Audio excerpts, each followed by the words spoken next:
There's a rule buried in almost every culture in Europe, and nobody agrees on why. If you hear hoofbeats in the sky during the dead of winter, you do not look up.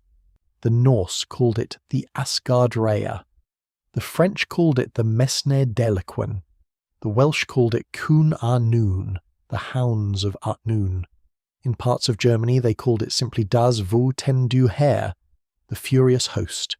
In Galicia, in northwestern Spain, they called it the Santa Compañía, the Holy Company, a procession of the restless dead that walked the roads rather than rode the sky, but carried the same warning underneath it. Don't look, don't speak, don't join the line. Half a dozen names, half a dozen languages, cultures that in some cases never traded a single word with one another, and the same exact warning, passed down for well over 1,000 years, surviving the fall of empires, the conversion of entire peoples, and centuries of church officials trying very hard to make everyone stop believing it. That's not a coincidence, that's a fossil. Every religion the church ever conquered left something behind, buried, renamed, demoted, but never actually killed. We've traced this before. The fairy folk are what's left of a fallen pantheon. The green man is what's left of a vegetation god no one prays to anymore. The wild hunt is the same story wearing different bones. It starts as a god. It ends as a ghost story parents tell so their kids stay inside. And as we're going to get to tonight, it ends somewhere much darker than that, in a courtroom, with a confession, and sometimes with an execution. And the distance between those extremes, a war god at the height of his power and a frightened farmer signing a confession he didn't understand the charges of, is the entire history of how Europe forgot its own gods without ever quite letting them go. Lock your doors. Tonight we follow the hunt backward, all the way to the god who used to lead it, and forward, all the way to the interrogation rooms where his story got real people killed. Welcome to Hollow Hills, where we go looking for what the old religions left behind when they got buried, renamed and forgotten on purpose. Tonight it's the wild hunt's turn. If that's the kind of thing you like tracing, subscribe. New one every week, same Hollow Hills, different ghost. Now, back to the forest. To understand the hunt, we have to go back before it was a ghost story. Back to when it was a religion, and a fairly terrifying one at that. In the Germanic and Norse traditions, the hunt was led by Wotan, Odin. But forget the wise, grey-bearded, one-eyed king you know from Marvel movies. That version is a much later invention, softened over centuries by medieval Christian writers and Victorian antiquarians who needed a respectable pagan ancestor for European royal houses to trace their lineage back to. The older Wotan is a stranger and much less comfortable figure. His name comes from a single old High German root, Wut. It means fury, rage, possession, the specific, terrifying state of being taken over by something not entirely yourself. The Roman historian Tacitus, writing about the Germanic tribes almost 2,000 years ago in a text called the Germania, described a war god at the centre of these people's religious life who behaved less like a distant king to be petitioned and more like a force that entered a warrior's body in battle. Modern scholars have connected this directly to a very real, very documented phenomenon, the berserkers, warriors said to have fought in a trance-like fury so total that pain, fear, and even basic self-preservation seemed to fall away.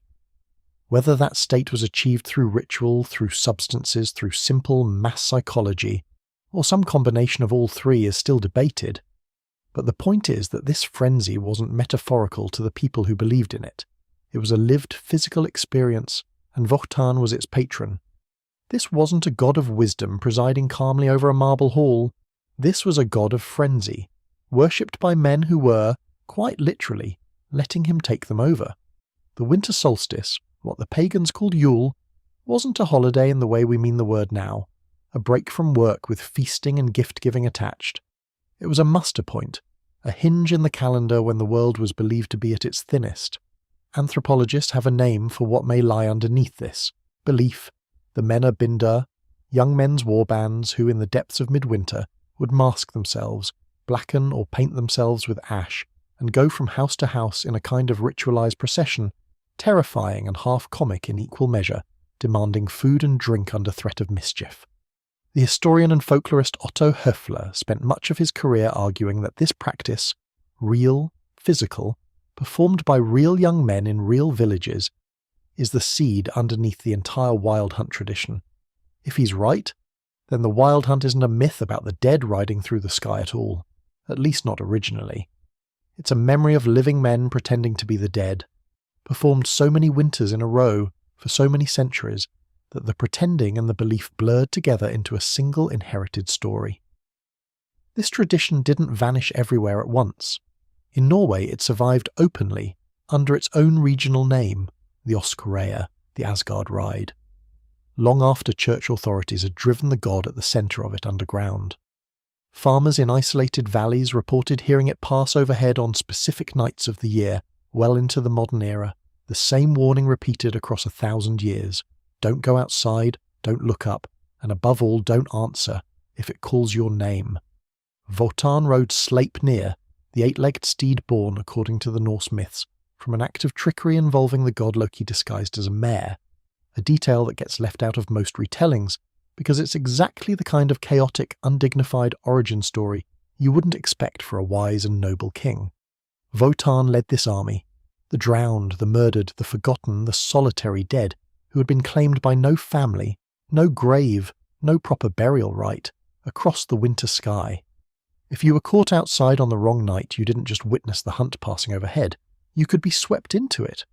And that wasn't punishment, the way later, gentler retellings would frame it. It was recruitment. A war god harvesting new soldiers for an army that never ever stopped marching, because an army that exists to collect the unclaimed dead never runs out of members. It's worth pausing on why a war god with a spectral army shows up this specifically, this far back. Comparative mythologists have long noted that the Germanic and Norse material isn't isolated. It sits inside a much older Indo-European family of storm god and death troop myths. The Vedic texts of ancient India describe the Maruts, a howling band of storm warriors who ride with the god Rudra across the sky, disciplined chaos personified, feared and honoured in the same breath. Norse myth itself preserves a second female counterpart to Vioktan's army, the Valkyries, who ride out over battlefields to choose which of the slain will join the god's hall rather than simply vanish. Two armies, one built from the unclaimed dead and one built from the honoured dead, riding the same skies under the same god's authority. None of this proves a single unbroken myth travelled from the Indian subcontinent to the Norwegian fjords intact. What it does suggest is that a divine host that rides the sky and claims the dead isn't a story one culture happened to invent. It's closer to a shape that keeps getting reinvented wherever a war-based, sky-watching culture needs to explain where its dead actually go. Then Rome fell to Christ, not to the sword. Conversion, not conquest, is what actually dismantled the old Germanic and Norse religious order. Town by town, generation by generation, through missionaries who understood something the earlier Roman legions never had to. You cannot kill a belief that's this deeply wired into a culture's sense of winter, death, and the unknown. You can only take away its name and give it a worse one, and that's exactly what they did. They let Wotan keep riding and simply stopped telling anyone who he used to be. How do you kill a god without starting a war you'd probably lose? You don't try. You put a human in his seat, give that human a sin and a punishment to explain why he's there, and let a few generations pass until people forget there was ever anyone else sitting in that chair to begin with. In England, the god's outline gets filled in by Herne the Hunter, a royal gamekeeper, cursed, antlered, said to still haunt the ancient oaks of Windsor Forest. Notice exactly what's changed in this version. Herne has a biography.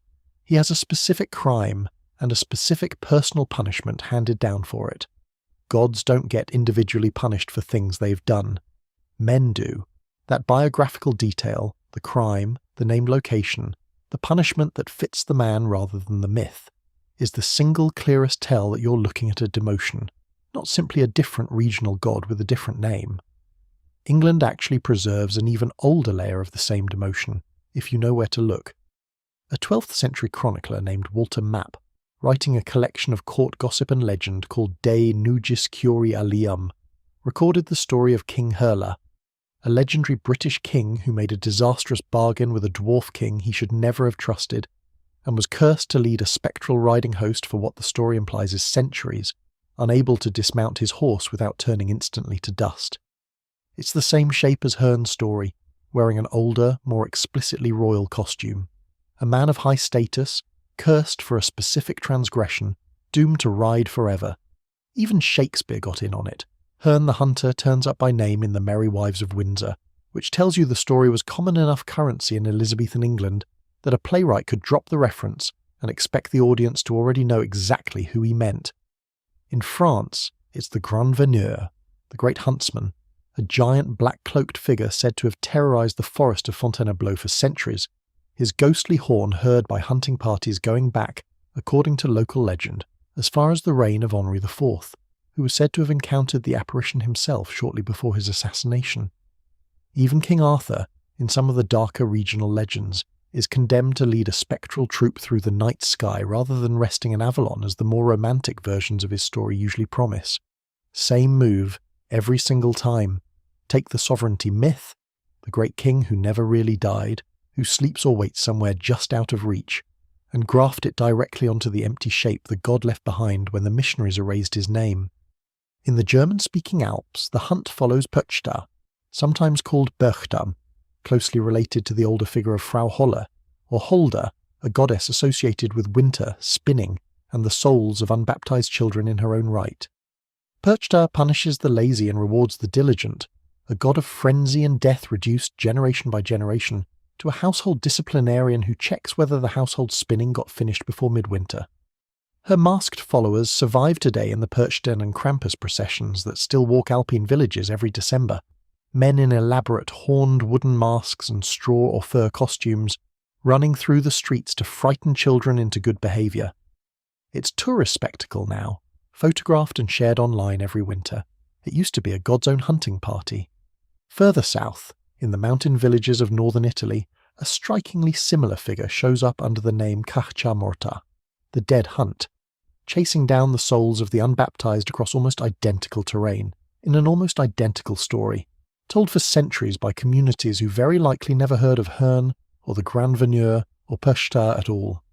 And further west still, in the Slavic-speaking regions of Central and Eastern Europe, folklorists have recorded closely related traditions under names like Dziki Gon, in Poland, and Develi Lorv, across parts of the Balkans, the wild hunt, in an entirely different language family, describing an almost identical procession of restless spirits, led by a figure who, once again, used to be somebody's god. England kept a second, quieter demotion, running in parallel to Herne's, one that dropped the leader's identity entirely and kept only the sound. Across the Pennines and the north of England, folk tradition recorded the Gabriel Hounds, sometimes called Gabriel Ratchets, an unseen pack heard baying overhead on stormy nights, most often explained today as the migratory cries of wild geese passing in the dark, but treated for centuries as a genuine death omen, a pack that had lost even the ghost of a rider and kept only its voice. It's the demotion pushed one step further than Herne ever went. Not a king standing in for a god, but no leader at all, just the noise the hunt used to make. The story crossed an ocean too. French settlers carried their own version of the Méné d'Elquin into the fur-trading world of colonial Quebec, where it resurfaced as the chasse galerie, the legend of voyageurs who struck a bargain with the devil for a flying canoe to carry them home to their wives on New Year's Eve, on the condition that the canoe never touch a church steeple or say God's name aloud along the way. Swap the horse for a canoe and the forest for the St. Lawrence River Valley, and it's the same bargain with the devil, same night flight, same fatal condition that governs Hurler's ride and the Grand Veneur's curse. The myth didn't just survive the crossing to a new continent, it found a new vehicle. By the time the hunt has a human face, a specific crime, and a moral lesson attached to it, it isn't a religion anymore. It's a folk tale with the serial numbers filed off, but the Celtic world did something different with it. They didn't demote the god, they kept the hunger. As we move west into the mist-covered bogs of the Celtic world, the hunt doesn't get smaller, it gets more dangerous.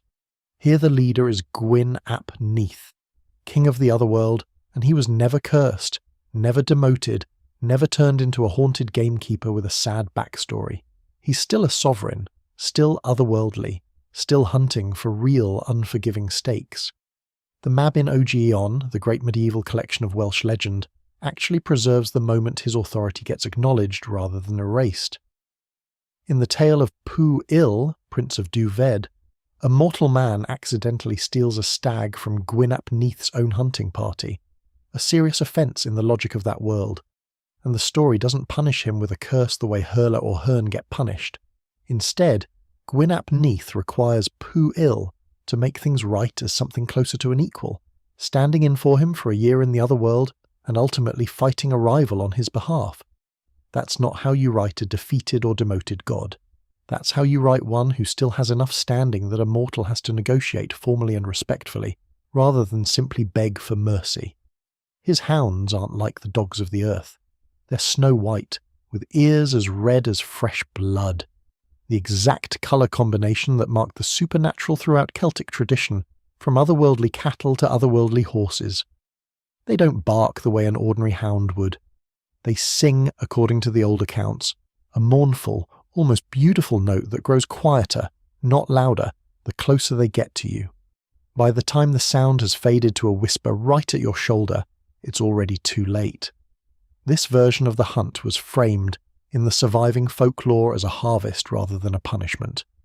It searched specifically for the souls of the unbaptized, the wicked, and anyone foolish enough to wander too far from the hearth on the wrong night of the year.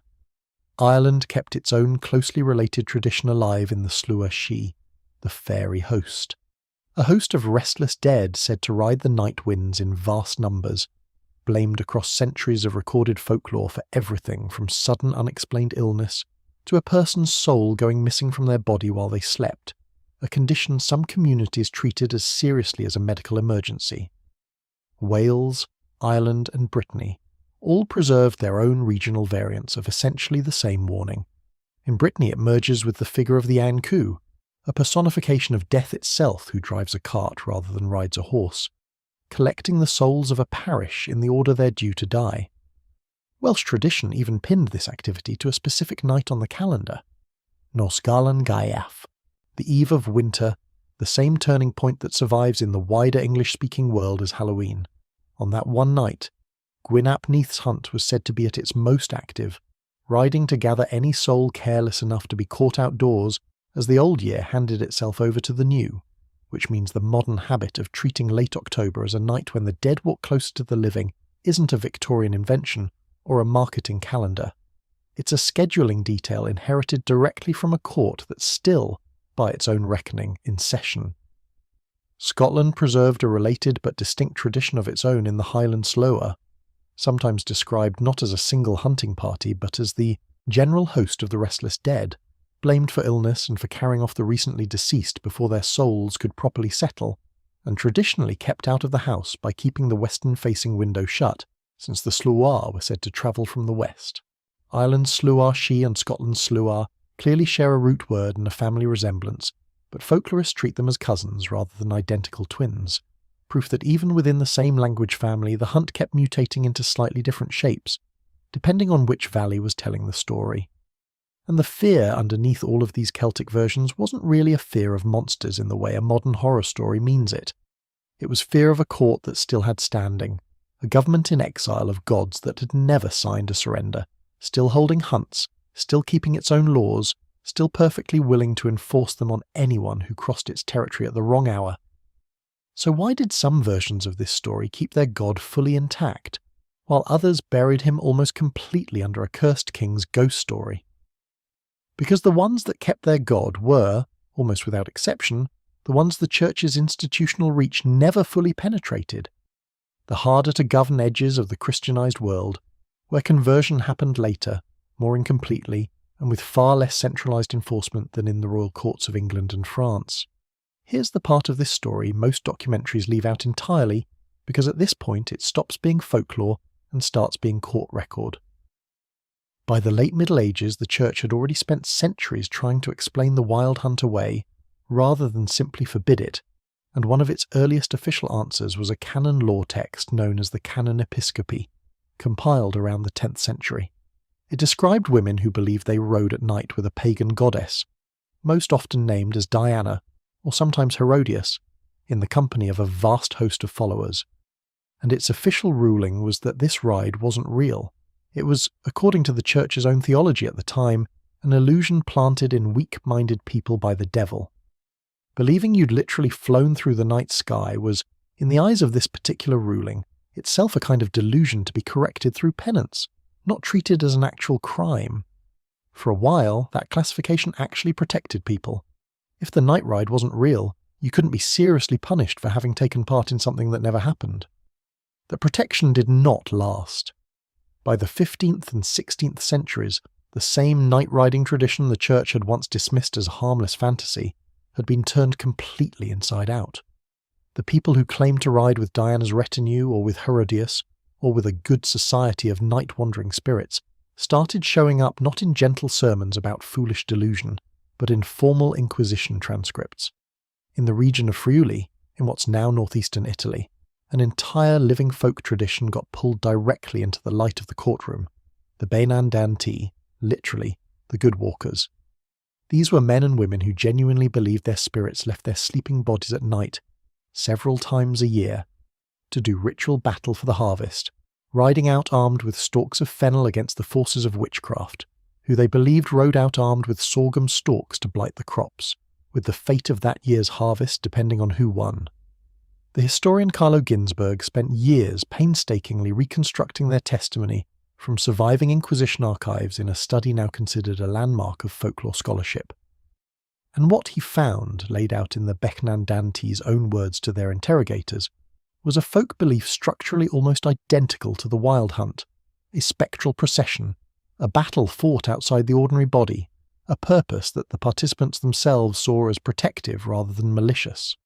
And it was still being actively practiced, generation after generation, right up until the moment the church's questioners decided that your spirit rides out at night with a host of others could only possibly mean one thing: witchcraft. Over decades of repeated interrogation, the benandanti's own self-understanding began to visibly shift under the pressure of the questions being asked of them. Early testimonies describe a defensive, almost heroic ritual. Later testimonies, shaped by leading questions from interrogators who had already decided what the answer needed to be, increasingly echo the language of the witches' Sabbath the church expected to hear. Italy wasn't the only place this happened, and the historian Wolfgang Behringer traced an almost eerily similar case a few hundred miles north in Bavaria. A shepherd named Conrad Stücklin claimed that after the death of a close friend, a spectral messenger began appearing to him and drawing his spirit out of his body at night to join what he called the Nachtschar, the night troop, a procession of the dead very much in the shape of the furious host, which he said fought on behalf of the living against witches threatening the harvest. Almost exactly the role the benandanti described for themselves in Friuli, in a different country, a different language, and, as far as anyone has been able to establish, with no direct contact between the two traditions. Stücklin told his story openly for years, apparently seen locally as something closer to a folk healer with a gift than a threat. It didn't stay that way. Under sustained interrogation beginning in 1586, his account of riding with the night troop was steadily reframed by his questioners into a confession of witchcraft, and in 1587 he was executed for it. One specific, documented, named casualty of the same demotion we've been tracing all night, turned from a myth about a god into a death sentence for a man who thought he was protecting his neighbour's crops. The demotion continues, in other words, straight through the courtroom, in more than one country, under more than one language. God to king to ghost story, and now to a confession extracted, sometimes gently and sometimes not, from people who genuinely believed they were performing a duty to protect their village's grain.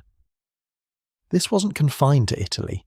Across the German-speaking lands where the Perchten processions still walked every winter, and across parts of France and the Low Countries, similar night-riding beliefs surface again and again in the surviving trial records of the witch persecutions, sometimes tangled up with accusations of shape-shifting into wolves, sometimes with claims of riding animals or brooms through the air, sometimes explicitly naming a spectral host very much like the Furious Host, or the Menid Helican, as the company the accused claimed to travel with. It's worth remembering, too, who tended to be swept up in these accusations. Disproportionately, folk healers, midwives, and elderly women living alone. People whose existing social role already made them easy to recast as suspicious the moment an interrogator went looking for a witch to match the confession he expected. This is the part of the fossil record that's hardest to see, because it isn't preserved in myth or folklore collections anymore. It's preserved in interrogation logs, in the minutes of ecclesiastical and secular tribunals, in the names of real people who were tried, and in some documented cases executed, for a belief that began its life, many centuries earlier, as a war god leading his warriors in glory across the winter sky.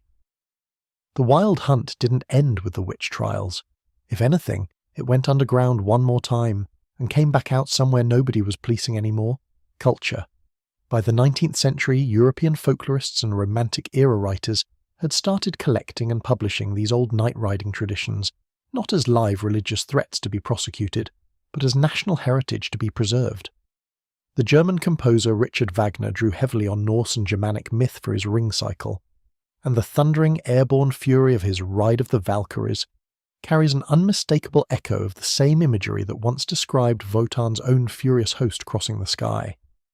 Whether audiences in the opera house consciously connected the two or not, the shape of the myth had migrated successfully from feared reality to celebrated art in a single generation.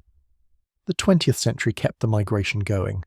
J.R.R. Tolkien, a scholar of Old English and Norse literature by profession before he was ever a novelist, was steeped in exactly this material, and the black-cloaked, terror-inducing ring-wraiths of the Lord of the Rings, riding in pursuit under a darkened sky, owe an unmistakable debt to the same folkloric well as Hern's silent riders and Wotan's furious host, even if Tolkien never named the connection outright. Decades later, British television resurrected Herne the Hunter directly, and by name in the series Robin of Sherwood, casting him as a genuine supernatural mentor figure rather than a folkloric footnote. More recently, the massively popular video game series The Witcher built an entire recurring antagonist faction called simply the Wild Hunt, spectral armoured riders who cross between worlds hunting their prey, borrowing the name and the dread wholesale while updating the mythology for a new medium. British children's fantasy took the myth even more directly than Tolkien did.